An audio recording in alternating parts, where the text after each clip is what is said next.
Do terceiro ano, alô você do Pré-ENEM, professor Geraldo, galera, e aí? Sejam muito bem-vindos novamente.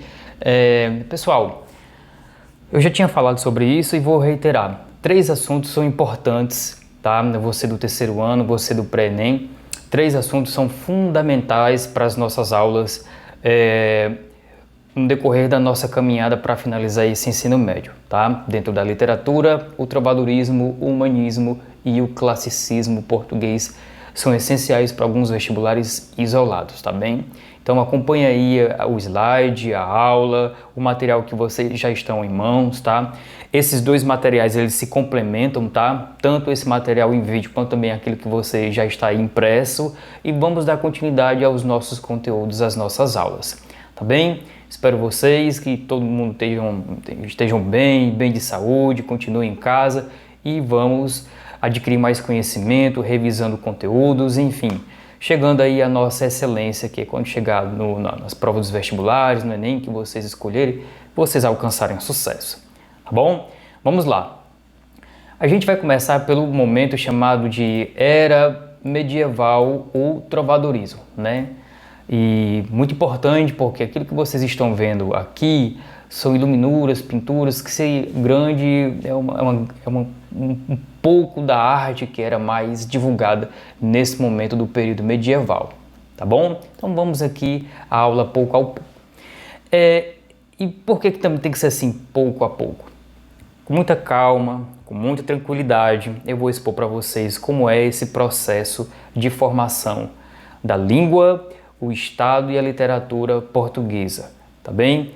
A começar aqui, a Península Ibérica, ela é mais ocidental da Europa, tá? Então, se de um lado você tem aqui o lado oriental, aqui é o lado ocidental, tá? Então, quando os romanos chegam até lá, mais ou menos antes do 19 a.C., eles não foram lá por acaso.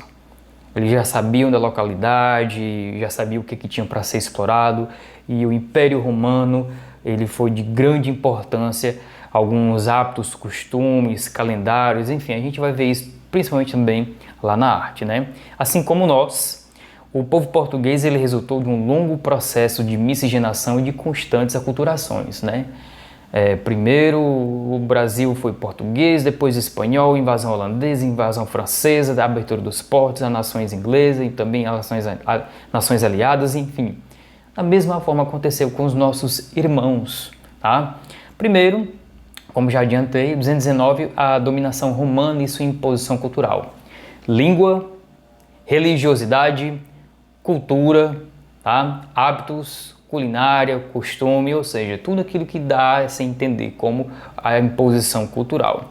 Depois vem aí o século V com os bárbaros e ocupando a região ibérica e que também foram romanizados, houve essa mistura ali da região da Germânia, países nórdicos, visigodos, essa turma toda chegou até a Península Ibérica e também as invasões muçulmanas. Aliás, a invasão muçulmana, a forma de se vestir, um pouco da sua cultura, a forma de falar no sul da Península Ibérica é bem particular, ainda ressoa algumas tradições desse período de, como posso falar, de colonização, tá bom? Vamos aqui a alguns mapas. Eu vou sair de cena e daqui a pouco eu volto para falar com vocês, principalmente no momento de explicar algumas coisas importantes. Eu tenho aí o Império Romano em 17 d.C. pelo Imperador Trajano, tá? Isso é para você ter uma ideia do tamanho, a dimensão do Império Romano nesse período, tá? Em 395 está aí a divisão, o Império Romano do Ocidente, que tinha a capital Itália, né? Nós temos aqui a Roma como capital, a região da Itália, a capital Roma como a capital do Império Romano do Ocidente e a capital do Império Romano do Oriente, ou aqui a Constantinopla, hoje a cidade de Istambul, tá? Então tudo isso é onde se via a influência dos romanos e seu império. Aqui é o nosso objeto de estudo desse primeiro momento. Veja aqui Lusitânia, os lusitanos, muito citado por Camões, Espanha, região da Gália que hoje é a França, Britânia, região da Grã-Bretanha, Inglaterra. Então esse é o nosso objeto de estudo hoje. beleza? Vamos aqui continuidade à expansão muçulmana e os primeiros califas e omíadas, gente corsário, aventureiro, grandes mercadores, se vão até do norte da África e chega aqui à Península Ibérica. Eu vou comentar um pouco sobre isso. E para vocês aqui um pouco desse desenvolvimento da Península Ibérica, tanto na região da Espanha quanto também de Portugal. Aí eu quero chamar a atenção o seguinte, observe, eu vou passar e vou voltar para vocês terem uma ideia de como seria e como foi esse desenvolvimento. Se você observar bem, essa região aqui foi a região tomada por muçulmanos. E a partir do momento que aconteceu essas guerras, essas lutas de reconquistas, a influência acabou sendo bem menor para se formar o Estado português e também a nação espanhola, tá bem? Isso é muito particular, isso é muito dentro de uma cultura muito forte, que a gente vai ver isso pouco a pouco, tá bem? No que diz respeito à forma de traços medievais, daquilo que se estuda sobre o momento da era medieval, nada a gente pode se aplicar somente à identidade medieval, porque tudo se fala mal do período medieval, nem sempre foi dessa forma. Aliás, falando em período medieval, a gente estuda esse contexto histórico medieval, ele abrangeu basicamente cerca de 1000 anos, no período da Europa, do século V até o século XV. E nesse período, turma, os diversos povos do continente construíram particularidades e identidades próprias, né? A partir do século V, a invasão dos bárbaros, depois a invasão muçulmana, e aí deu essa particularidade. Mas o cotidiano medieval não se pôde restringir às trevas, a que normalmente o período ele é associado.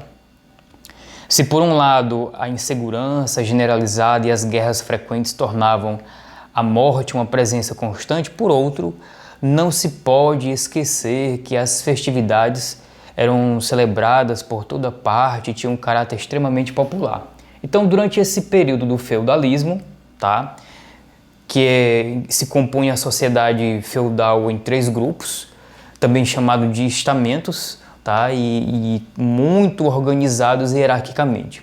O primeiro estamento era composto por clero, refletindo a importância dos valores religiosos para essa sociedade.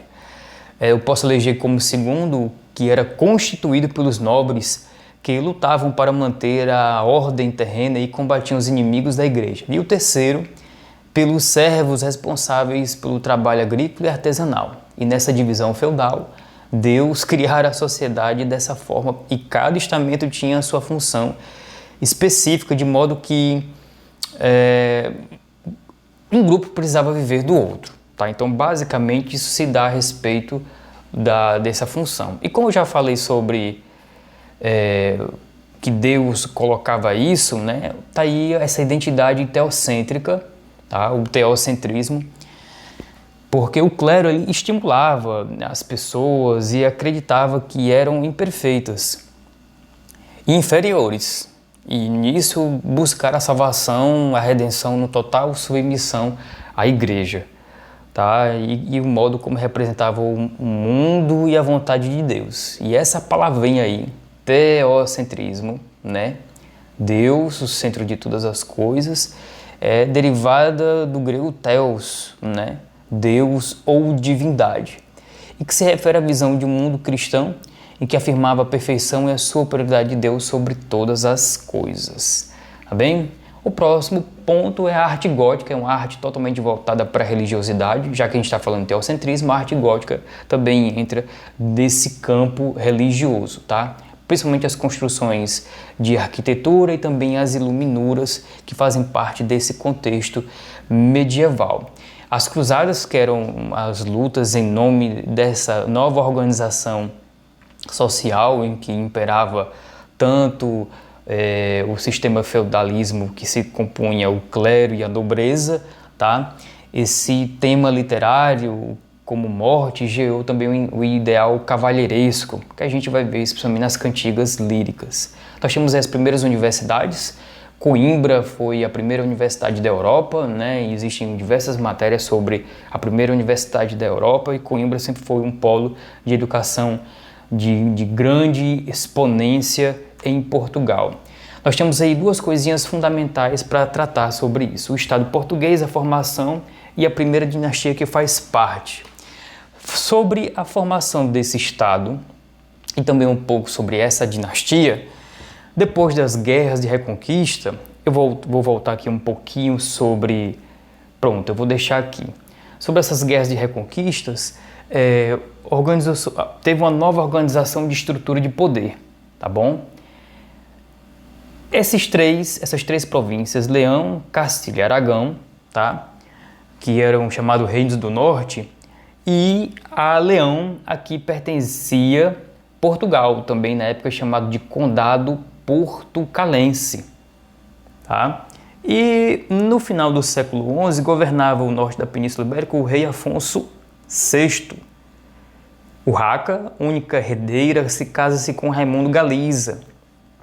E Tererra, também chamada de Tareja, filha bastarda, casa-se com Dom Henrique de Borgonha. E o dote é Portugal, o Condado Portucalense, certo? Aí, por volta de 1128, Afonso Henriques, filho de Dom Henrique de Borgonha e Teresa, também chamado Dona Tareja, proclamou a independência do condado, certo? E aí, um pouco tempo depois, se eu não estou enganado, por volta de 1143, o rei Afonso, na verdade, ele era o imperador da Espanha, né, de toda a Espanha, o Afonso VII, filho de Raimundo e Urraca, concedeu a Afonso Henriques o título de rei de Portugal numa conferência chamada Conferência de Samora, né? E depois da morte de Afonso Henriques, os muçulmanos ainda dominavam o sul de Portugal. Daí onde entra a primeira dinastia, a dinastia de Borgonha, tá certo? Então, mais ou menos é essa pequena história que fala sobre o Estado português. A peste negra, que dizimou mais de 40 milhões de europeus nesse período, não foi diferente para essa Península Ibérica.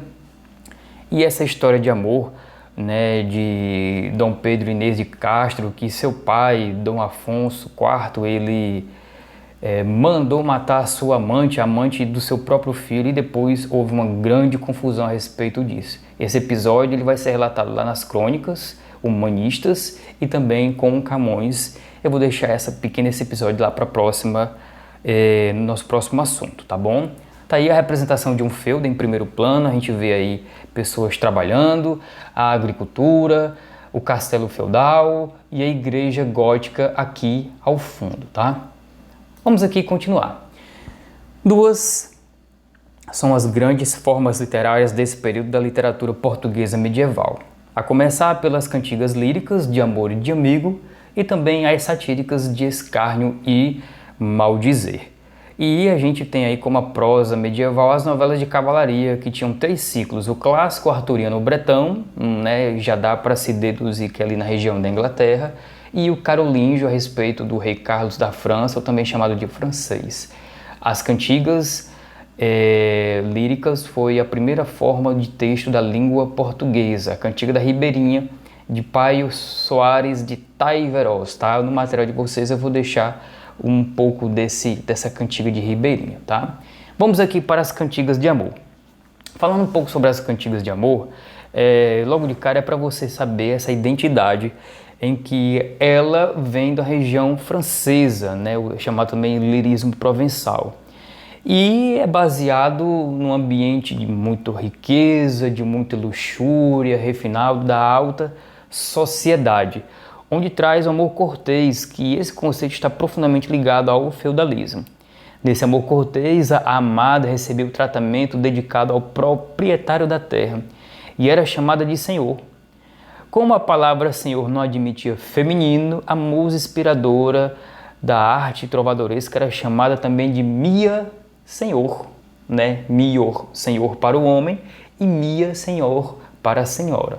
E tudo isso dentro de uma vassalagem amorosa, que diante dela o amante, o rapaz que estava apaixonado, o trovador, era seu servo, era seu vassalo, uma espécie de jogo refinado, restrito à alta sociedade. Mas isso não quer dizer que as mulheres medievais tivessem algum tipo de privilégio.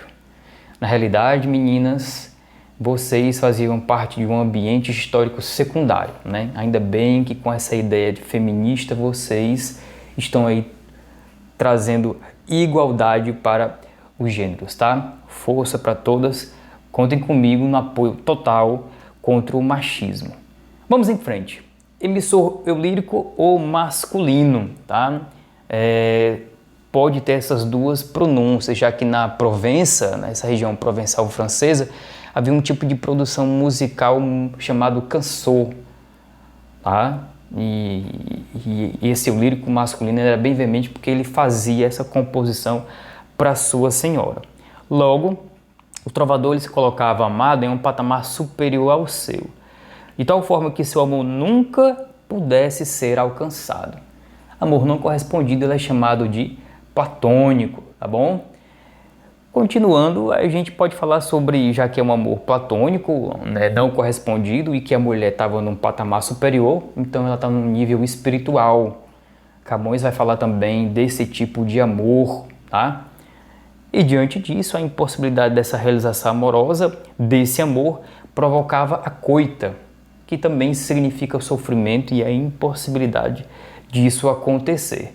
E, no meio das composições musicais dessas cantigas, a súplica ela busca o alívio desse sofrimento amoroso, embora esse sofrimento sempre se tornará constante, tá bom? E tá aí o alaúde, um instrumento musical comum a esse período medieval. Vamos aqui a um exemplo. Quero chamar a atenção de vocês aqui pela linguagem que se há nesse tempo do galego-português, tá? Geralmente o primeiro verso também é o título do poema, tá? Vamos aqui a esse pequeno trecho. Tão grave dia que vos conheci, por quanto mal me vem por vós, minha Senhor. Olha só aquilo que eu acabei de falar para vocês, né? Essa identidade. Mas aqui eu trouxe para vocês a tradução didática nos dias atuais. Olha só como muda de acordo com a concepção. Tão grave o dia em que eu vos conheci, por quanto mal me vem por vós, Senhora. Pois me vem a coita, olha aí, ó, a impossibilidade de eu amar você. Nunca vi maior. Se outro bem por vós, Senhora, desde então, por este mal que a mim por vós vem, como se fosse bem, vem-me, porém, grande mal a quem nunca mereceu. Né? É um sofrimento consciente, preciso.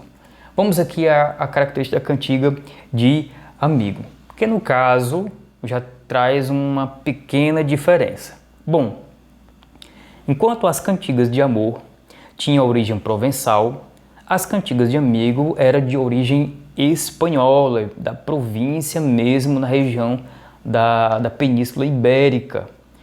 As cantigas de amigo ela possuíam uma matriz popular, tá? E provavelmente surgiram no meio de complemento de danças e cantos coletivos em comunidades rurais ou urbanos. Tinha e tem sempre um emissor ou eulírico feminino. Mas abrindo um parênteses, não era a mulher que fazia composição e cantava essa cantiga de amigo. Era o homem que era o seu porta-voz. A mulher não tinha essa habilidade e destreza com instrumentos musicais, tá? Quase sempre nas cantigas de amigo a moça se dirige ao amado ou falava dele a mãe, as amigas, a natureza, flores, animais. E nesse sentido, a palavra amigo pode ser entendida como amante, pretendente, namorado ou noivo. A origem popular determinava o cenário, o campo onde na época vivia grande parte da população portuguesa ou até mesmo em cidades litorâneas, tá? Bom, tratando um pouco sobre essa perspectiva, né, as cantigas de amigo faziam referência, mesmo que implícita, a um acontecimento passado, uma viagem do amado, uma promessa feita por ele, um encontro anterior. E o homem também se lançava às guerras das cruzadas no meio de territórios terrestres. Então, a mulher não sabia quando o seu pretendente, o seu noivo, voltava para ficar com ela eternamente. Então era uma complicação muito grande nesse período, a mulher sofria pra caramba, certo? Assim, o teor narrativo é muito comum nesse período das cantigas de amigo. Do ponto de vista formal, as cantigas de amigo caracterizavam por esquemas de repetição de versos denominado paralelismo e refrão, tá? Onde o paralelismo consiste na repetição parcial de versos e o refrão nós sabemos que é a repetição integral de um verso, tá bom? E sempre o termo, os temas eram o sofrimento, a lamentação e por vezes falando desse namorado, desse noivo, desse amigo que nunca volta, né? Até com uma certa expressividade, tá? Religiosidade, diálogo da mulher para a natureza, da mulher para Deus, isso é bastante também comum nesse período. As soalhas, que a gente conhece também como panderola ou meia-lua ou até mesmo pandeireta, também fazia parte desses instrumentos musicais das cantigas líricas e satíricas, tá bom? Nós temos aqui, eu quero chamar a atenção de vocês, Ai Flores do Verde Pino.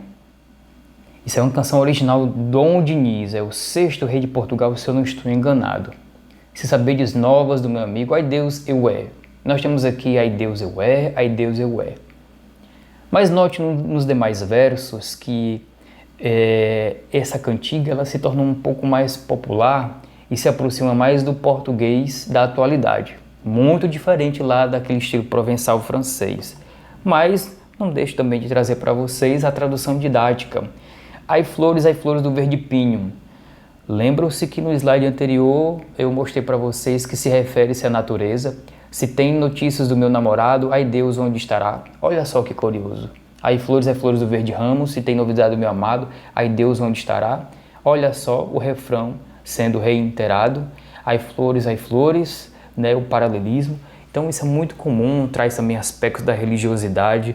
Então, galera, bem fácil de identificar as cantigas de amigo. Olha só aqui a palavra namorado, amado, noivo. Então é bastante comum você ver essa recorrência dessas cantigas, tá bom? Nas cantigas de escárnio, nós temos várias características, que na verdade as cantigas satíricas, elas se confundem, mas dá pra gente identificar com uma certa destreza e certa habilidade sobre isso. Nas cantigas de escárnio, geralmente não cita o nome do satirizado. Logo, a gente entende que também ele traz uma perspectiva de crítica pessoal. Crítica a outros trovadores, né, na forma de fazer a composição, quem era melhor, mesmo falava da sua vida pessoal sendo exposta. A linguagem é contida, né? Então requer um rebuscamento, requer também uma forma de você ser inteligente naquilo que o trovador propõe, tá? Por isso que traz aí uma ironia, uma linguagem mais trabalhada e ambígua. E no caso da satírica, da composição de escárnio da satírica, ela social, ela tem uma dupla significação, tá? A viola de arco ou fídula, instrumento musical também como ao período medieval. E geralmente era tocado com uma espécie com outro instrumento que dava a sonoridade mais parecido com o violino, tá bom? As cantigas de escárnio, veja só, uma dona, não digo eu qual, aqui a supressão, né, dessas palavras. Uma dona, não digo eu qual. Mas vamos aqui para a tradução didática, para as nossas identidades mais de interpretação. Da mesma forma como não vai falar o nome aqui, a gente também entende por aqui, né? Não teve neste ano mau pressentimento, nos 2 dias anteriores ao Natal, ia para a igreja ouvir missa, mas lá apareceu um sedutor e de casa ela não quer mais sair. Por que ela não quer mais sair? Esse cara era casado? A gente não sabe. Esse cara a engravidou? Há essa possibilidade. Ou seja, ela dá uma ampla interpretação. Então é muito característico das cantigas de escárnio. Lembrando que no material de vocês eu coloquei algumas canções do nosso cotidiano que se aproximam tanto de escárnio como também de maldizer, que é a nossa próxima cantiga. E nessa forma de trazer dessa cantiga, olha só, de maldizer, normalmente, né, cita o nome da pessoa. Se por um lado as cantigas de escárnio ela dificilmente fala, aqui normalmente sempre fala, tá? Normalmente. Dificilmente a gente vê faltas dessa característica. Se fala o nome da pessoa, é ligada mais à crítica pessoal. E se tem essa crítica pessoal, a ridicularização a princípios do amor. Ou seja, você pode até observar que há uma ideia contrária às cantigas de amor. A expressão apelativa de baixo calão, que a gente conhece também como palavrão, algumas elas não são colocadas em livros didáticos, até por uma questão de ética, né? E a zombaria, sentido direto e explícito, porque se está falando palavras de baixo calão, nessa forma pessoal de crítica, há também esse tipo de zombaria. Lembrando que também ela faz uma série de críticas a uma sociedade e a costumes, tá? O saltério, que também é uma espécie de harpa, é muito comum nos instrumentos musicais desse período medieval. Vamos aqui a um exemplo. E assim como as cantigas de amigo, também é muito comum as palavras do português serem bastante parecidas com atualmente, tá? Mas vamos para a nossa tradução didática para você compreender e ver como é esse tipo de cantiga de maldizer. Da sua mulher, o meu Pedro Rodrigues, então já de cara aborda sobre esse personagem que é citado. Seria um trovador? Seria uma pessoa do qual o trovador não gosta dele? Ou porque pagaram para ele fazer essa composição? Galera, tudo pode acontecer nesse período medieval, tá? Jamais acredito no que falam dela, pois eu bem sei que ela o adora. Quem não gosta de você é quem faz intrigas, pois quando ela deitou em minha cama, falava-me muito bem de você. Se a mim deu corpo, é você que ela ama. Olha só o sentido que esse rapaz fala, né? Hoje a moda do sertanejo universitário fala muito de sofrência. Tá aí, desde o período medieval, se fala de sofrimento amoroso, amor não correspondido. Tá? Então, tudo que acontece nos dias atuais, tudo se renova. A arte ela também faz a mesma forma. Vamos falar um pouco sobre novelas de cavalaria para encerrar esse primeiro momento dessa aula de era medieval. Bom, como já foi adiantado, existem 3 ciclos a respeito das novelas de cavalaria no período da era medieval, mas algumas características são importantes a gente saber para distinguir. Também era chamada de narrativas românticas de cavalaria, tá?